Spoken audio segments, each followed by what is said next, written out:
But there's an even bigger crisis in the sky, a pilot shortage being felt around the world, and it could mean fewer flights. Only on ABC 15, Sarah Goldenberg takes us inside a Valley flight school to see how pilots are training to meet the demand.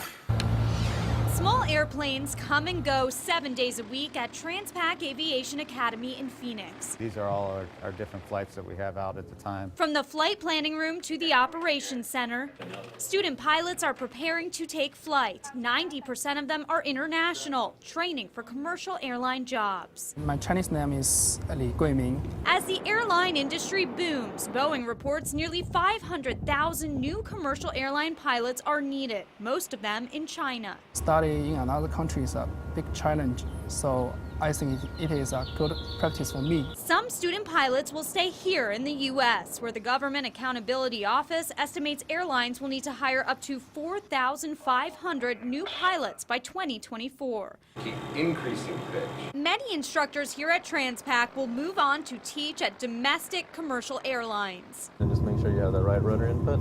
Before students get to test their skills on the runway, they're helping them learn how to fly on simulators like this. Reduce some of that back pressure. CEO Stephen Goddard says they run an intense program. We're not teaching them to fly small aircraft. We're using small aircraft to teach them how to fly airliners. No factor. Teaching both students and instructors. We have wonderful weather here. We have a great aviation infrastructure that's here.